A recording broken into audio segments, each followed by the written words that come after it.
Hello friends, episode number 16 में दिखाया जाता है कि जैसे ही जीचिंग सू यानसी के हाथ में वो बॉक्स देखता है तो वो बहुत ज़्यादा हाइपर हो जाता है और उससे कहता है कि तुमने इस बॉक्स को हाथ क्यों लगाया। सू यानसी कहती है मैं सिर्फ लाइटर ढूंढ रही थी, मुझे लगा कि वो इस बॉक्स में होगा। जीचिंग सू यानसी की कोई बात नहीं सुनता और उसे वहाँ से जाने के लिए कहता है, लेकिन सू यानसी जीचिंग को देखती रहती है। जीचिंग गुस्से में बाहर आकर केक पर लगी हुई कैंडल्स उठाकर फेंकने लगता है, जिस पर सू यानसी उसे रोकते हुए कहती है, जीचिंग तुम्हें क्या हो गया है? अगर तुम्हें कोई प्रॉब्लम है तो तुम इससे शेयर कर सकते हो, मैं तुम्हारी हेल्प करूंगी। जीचिंग कहता है मुझे तुम्हारी कोई हेल्प नहीं चाहिए। सू यानसी कहती है कि ये फोटोज तुम्हारे इवन नंबर डिसऑर्डर का रीजन है। इस फोटो में जो लड़का है क्या वो तुम्हारा बड़ा भाई है? जीचिंग कहता है तुम्हारा इन सबसे कोई लेना देना नहीं, इस बॉक्स को वापस रख दो। सू यानसी कहती है प्लीज़ मुझे अवॉइड मत करो, क्योंकि अब मैंने ये फोटोज देख ली हैं तो तुम मुझे अपने पास के बारे में बता सकते हो।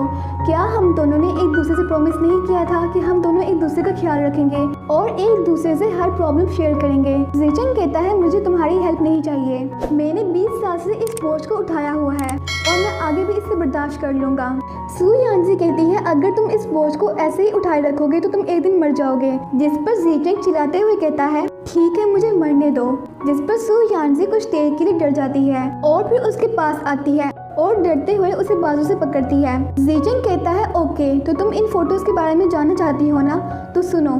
इस फोटो में जो लड़का है वो मेरा बड़ा भाई है जिसका नाम नैनसंग है और ये हमारी फैमिली का सबसे ज़्यादा स्मार्ट और लविंग बेटा था और हमारी कंपनी का इकलौता वारिस था, लेकिन मैंने सब बर्बाद कर दिया। मेरी वजह से उसका एक्सीडेंट हुआ और मेरी वजह से मॉम डिप्रेशन में चली गई और डैड और मॉम मुझसे दूर हो गए और ग्रैंडमा भी मेरी वजह से बीमार हो गई। मैंने अपने बड़े भाई को मारा है। क्या तुम्हें ये सब सुनकर सेटिस्फेक्शन मिल गई? और फिर गुस्से में केक नीचे फेंककर अपने रूम में चले जाता है। सू यानसी जीचिंग के इस बिहेवियर से बहुत ज्यादा डर जाती है और फिर सैड हो जाती है। दूसरी तरफ सीतू और ऐना को दिखाया जाता है कि वो दोनों शॉपिंग कर रहे होते हैं। इसके बाद सीतू ऐना को घर छोड़ने आता है और ऐना को सोता देखकर उससे किस करने के बारे में सोचता है और जैसे ही वो उसे किस करने के लिए आगे होता है तो सीट बेल्ट की वजह से उसके करीब नहीं जा पाता और तभी ऐना की आंख खुल जाती है और उससे कहती है कि हम घर पहुंच गए और फिर उसे बाय कहकर घर चली जाती है। इसके बाद सू यानसी को दिखाया जाता है कि वो जीचिंग के बिहेवियर की वजह से अपसेट होकर बाहर जा रही होती है। तभी ग्रैंडमा वहाँ पर आ जाती हैं और सू यानसी को रोते हुए कहती हैं कि क्या हुआ, लेकिन सू यानसी ग्रैंडमा से कोई बात नहीं करती और वहाँ से चली जाती है। ग्रैंडमा फौरन से अंदर आती हैं और केक नीचे गिरा हुआ देखकर कहती हैं कि ये सब क्या हो गया, आखिर इन दोनों के दरमियान क्या चल रहा है। जीचिंग खुद को रूम में लॉक कर लेता है और अपने भाई के साथ स्पेंड की हुई मेमोरीज को याद करता है।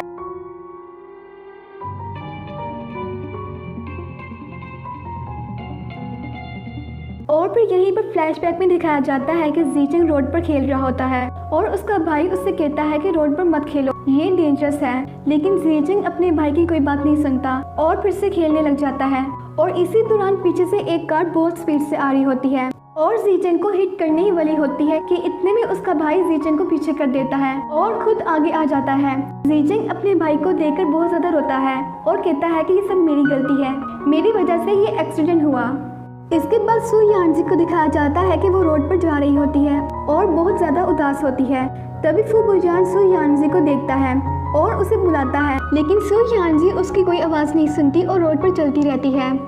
दूसरी तरफ सीतू और ऐना को दिखाया जाता है कि वो दोनों जीचिंग के घर आते हैं और ऐना बहुत गुस्से में जीचिंग के पास जाती है और उसके डोर पर नॉक करती है और उसे दरवाजा खोलने को कहती है, लेकिन जीचिंग दरवाजा नहीं खोलता। सीतू ग्रैंडमा से कहता है कि सू यानसी और जीचिंग के दरमियान क्या हुआ है। ग्रैंडमा कहती है कि ये सब इन फोटोज की वजह से हुआ है। सीतू जल्दी से ऐना के पीछे जाता है और उससे कहता है कि तुम जितना मर्जी नॉक कर लो, लेकिन जीचिंग बाहर नहीं आएगा और हमारे लिए इस टाइम सबसे ज्यादा इम्पोर्टेंट सू यानसी को ढूंढना है।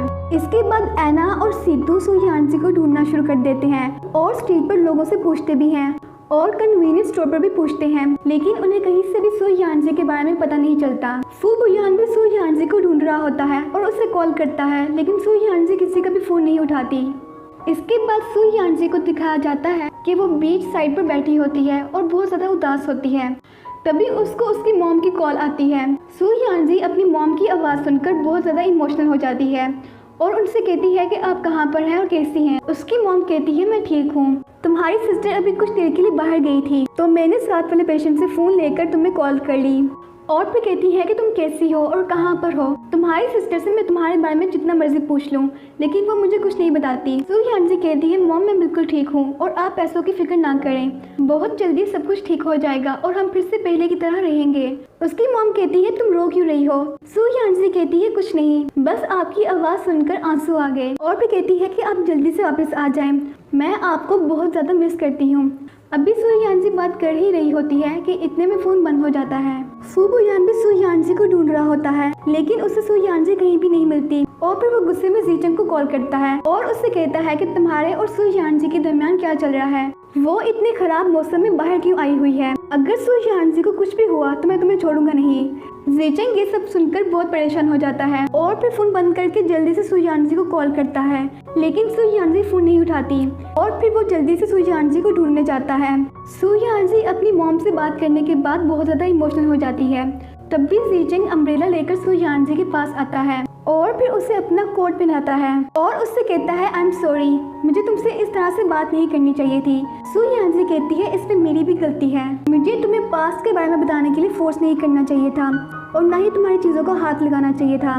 जीचंग कहता है उस हादसे को 20 साल हो गए हैं लेकिन मैं अभी तक उसको नहीं भुला सका। मेरी वजह से मेरे भाई का एक्सीडेंट हुआ था और मेरी वजह से मेरी पूरी फैमिली बर्बाद हो गई।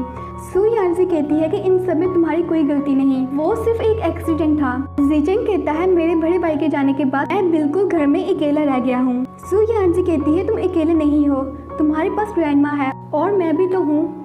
जीचंग सू यानजी से कहता है तुम मुझसे प्रॉमिस करो कि तुम हमेशा मेरे साथ रहोगी, चाहे हमारे दरमियान जितनी मर्जी प्रॉब्लम्स आए लेकिन तुम कभी भी मेरा साथ नहीं छोड़ोगी। जिस पर सू यानजी खामोश हो जाती है। जीचंग कहता है मैं तुम्हें बहुत ज्यादा पसंद करता हूँ, इतना कि शायद तुम इमेजिन भी नहीं कर सकती। सू यानजी जीचंग को देखती रहती है और फिर उसे कोट वापस करके वहाँ से जाने लगती है, जिस पर जीचंग उसके पास आता है और उसे अम्ब्रेला देकर वहाँ से जाने लगता है। सू यानजी जीचंग को पीछे से आवाज़ देती है और फिर उसे जाकर किस कर देती है।